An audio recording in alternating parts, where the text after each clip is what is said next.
அஸ்ஸலாமு அலைக்கும் ஃப்ரெண்ட்ஸ், எல்லாரும் நல்லா இருக்கீங்களா? இன்னைக்கு நாம பார்க்க போகிற ரெசிபி என்னன்னு பார்த்தீங்கன்னா, கருப்பு உளுந்தங்களி தான் பார்க்க போகிறோம். கருப்பு உளுந்தில் எக்கச்சக்கமான சத்துக்கள் அடங்கியிருக்கு. சின்ன குழந்தைங்கள்லேருந்து பெரியவங்க வரையும் எலும்புகள் நல்லா வலுவோடு இருக்கிறதுக்கும், முக்கியமாக பெண் குழந்தைங்களுக்கு கர்ப்பப்பை நல்ல ஆரோக்கியமாக இருக்கிறதுக்கு இந்த கருப்பு உளுந்து ரொம்ப ரொம்ப நமக்கு யூஸ்ஃபுல்லாக இருக்குது. இது கண்டிப்பாக நம்ம உணவில் கருப்பு உளுந்தை சேர்த்துக்கணும். இடுப்பு வலி, கைகால் வலி, அப்புறம் பீரியட்ஸ் டைமில் வர்ற பெயின், இந்த மாதிரி எல்லா ப்ராப்ளம்ஸ்க்கும் இந்த கருப்பு உளுந்து ரொம்ப ரொம்ப யூஸ்ஃபுல்லாக இருக்கும். கருப்பு உளுந்தில் இரும்பு, பாஸ்பரஸ், மெக்னீசியம் இந்த மாதிரி நிறைய சத்துக்கள் அடங்கியிருக்கு. நம்ம இதயத்துக்கு ரொம்ப ரொம்ப நல்லது கருப்பு உளுந்து. நார்ச்சத்துக்களும் நம்மளோட கருப்பு உளுந்தில் அதிகமாகவே இருக்குது. கருப்பு உளுந்தில் உடச்ச உளுந்து தான் எடுத்திருக்கேன். நீங்கள் முழு உளுந்து இருந்தாலும் எடுத்துக்கோங்க. நான் ஒரு படி அளவு, அதாவது 1/4 கிலோ, என்னோட இந்த படி 250 கிராம் பிடிக்கும். இதில் ஒரு படி அளவு நான் எடுத்துக்கிறேன்.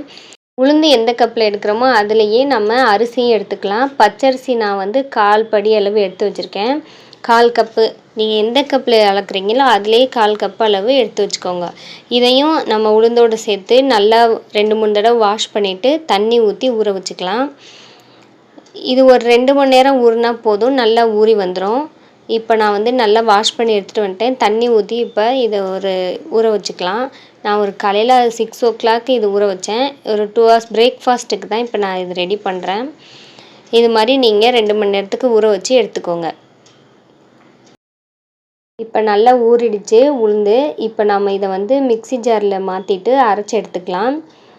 இப்போ ஒரு மிக்ஸி ஜாரில் நான் இந்த ஊற வச்ச உளுந்தை சேர்த்துக்கிறேன். தண்ணியை நல்லா வடிச்சிட்டு உளுந்து எல்லாத்தையும் இதில் சேர்த்துக்கலாம். சேர்த்துட்டு கொஞ்சம் தண்ணி அரைக்கிறதுக்காக சேர்த்து நல்லா நைஸாக அரைச்சி எடுத்துக்கோங்க. பாருங்கள், நான் அரைச்சிட்டேன். இந்த அளவுக்கு நல்லா நைஸாக அரைச்சி எடுத்துக்கோங்க. இது கரெக்டான கன்சிஸ்டன்சி. இந்த அளவு அரைச்சிட்டு இப்போ நாம் இதை களி கிண்டுறதுக்கு எடுத்து வச்சுக்கலாம். அரைச்சி எடுத்த விழுதை நம்ம ஒரு பாத்திரம் களி கிண்டுறதுக்காக எடுத்து வச்சுக்கோம். அதில் நான் ட்ரான்ஸ்ஃபர் பண்ணி வச்சுக்கிறேன். இப்போ மிக்ஸி ஜாரை அலசி கொஞ்சம் தண்ணியும் அதோடு சேர்த்துக்கலாம். இப்போ நாம் நல்லா கலந்து தண்ணியாக கரைச்சி எடுத்துக்கலாம். இப்போ நல்லா மிக்ஸ் பண்ணிக்கிறேன்.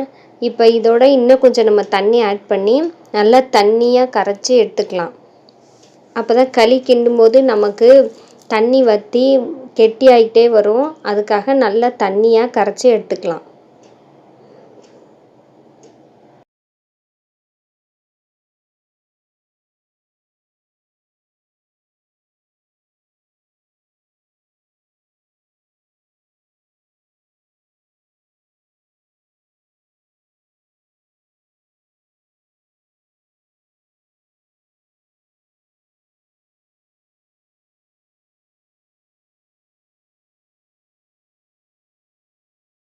பாருங்கள், இப்போ இந்த அளவுக்கு நல்லா தண்ணியாக கரைச்சி எடுத்துக்கணும்.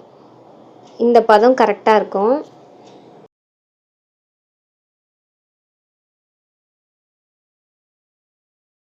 இது கூடவே நம்ம தேவையான அளவு உப்பு சேர்த்துக்கலாம். உப்பு சேர்த்துட்டு நல்லா ஒரு தடவை மிக்ஸ் பண்ணிவிட்டு நம்ம அடுப்பில் எடுத்து வச்சு கிண்ட ஆரம்பிக்கலாம்.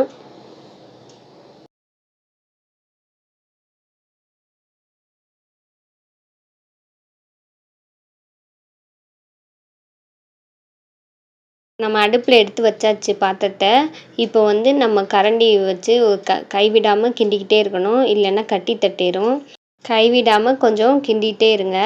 அது ஹீட் ஏற ஏற நமக்கு கொஞ்சம் கெட்டியாக ஆரம்பிக்கும். அது வரையும் நம்ம கைவிடாமல் கிண்டிக்கிட்டே இருக்கணும்.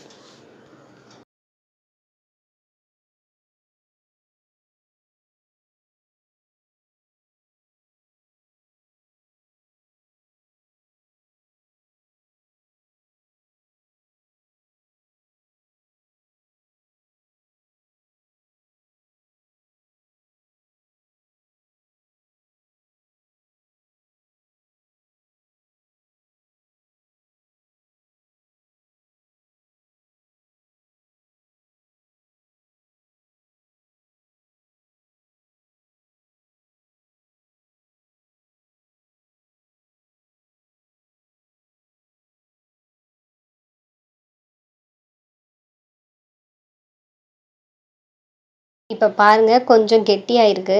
இப்படியே நம்ம கைவிடாமல் கிண்டிகிட்டே இருக்கணும். அது இருக்க இருக்க அப்படியே கெட்டியாயிட்டே வரும். இப்போ பாருங்கள் கொஞ்சம் நல்லாவே கெட்டியாயிடுச்சு. கை எடுக்காமல் கிண்டும்போது தான் நமக்கு கட்டி கட்டியாக இல்லாமல் நல்லா ஸ்மூத்தாக இருக்கும். நம்ம களி எடுத்து சாப்பிடவும் நல்லாயிருக்கும். இப்போ பாருங்கள் நல்லாவே இப்போ கொஞ்சம் கெட்டியாயிடுச்சு.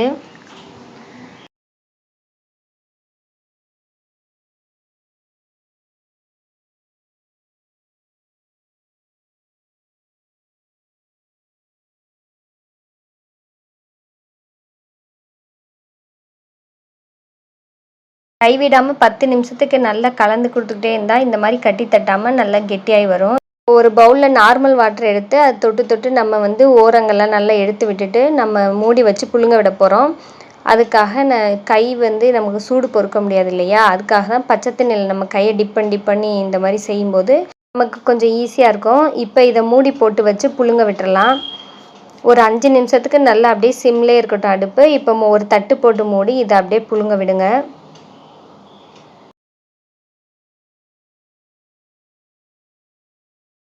இப்போ நம்ம ஓப்பன் பண்ணி பார்க்கலாம். இப்போ பாருங்கள் நல்லா புழுங்கிடுச்சு. இப்போ வந்து அதுலேருந்து உள்ளேருந்து ஆவி வருது பாருங்கள். அந்த களி நல்லா வெந்து சின்ன சின்ன பபுளாக வருது பாருங்கள். ஆவி வந்து அந்த பபுள்லேருந்து இப்படி புகை வருது. இப்போ ஒரு தடவை கலந்து கொடுத்துட்டு ஒரு 2 நிமிஷத்துக்கு இன்னொரு தடவை மூடி போட்டு நம்ம மூடி வைக்கலாம்.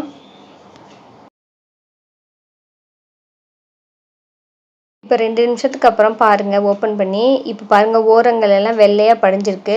இப்போ நமக்கு நல்லா களி வெந்து ரெடி ஆயிடுச்சு. இதுதான் கரெக்டான பக்குவம். இப்போ இதை தட்டில் எல்லாருக்கும் போட்டு சர்வ் பண்ணிடலாம்.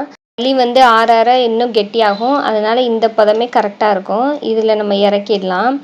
இது வந்து லீவ் அன்னைக்கு நான் பசங்களுக்கு சண்டே அன்னைக்கு செஞ்சேன் மார்னிங். நீங்களும் இது மாதிரி பசங்க வீட்டில் இருக்க அன்னைக்கு இந்த மாதிரி செஞ்சு ஹெல்த்தியாக ஒரு நாள் செஞ்சு கொடுங்க. களி செய்யும் போதே நல்லெண்ணெய் அதோட கொஞ்சம் கொஞ்சமாக ஆட் பண்ணியும் செய்வாங்க. வெல்லம் அதிலே சேர்த்து இனிப்புக்கு. எங்கள் வீட்டில் வந்து இந்த மாதிரி தனியாக உப்பு போட்டு நல்லா வேக வச்சு எடுத்துட்டு தட்டில் போட்டு நடுவில் குழிக்கரண்டி வச்சு ஒரு குழி போட்டுக்கிட்டு அதில் எண்ணெய் நல்லெண்ணெய் இது மாதிரி நிறைய ஊற்றி இதில் நாட்டு சர்க்கரை, வெல்லம், கருப்பட்டி எது வேணால் சேர்த்து சாப்பிட்லாம். நான் என்கிட்ட இல்லை வெல்லம், அதனால் சர்க்கரை சேர்த்துருக்கேன். நீங்கள் வந்து கருப்பட்டி, வெல்லம் இதெல்லாம் இருந்தால் சேர்த்துக்கோங்க. கருப்பு உளுந்து ரொம்ப ரொம்ப உடம்புக்கு நல்லது. குழந்தைங்களுக்கு இது மாதிரி லீவில் இருக்கிற டைமில் செஞ்சு கொடுங்க. வீடியோ பிடிச்சிருந்தா சேனலை சப்ஸ்கிரைப் பண்ணி சப்போர்ட் பண்ணுங்கள் ஃப்ரெண்ட்ஸ். தேங்க்ஸ் ஃபார் வாட்சிங்.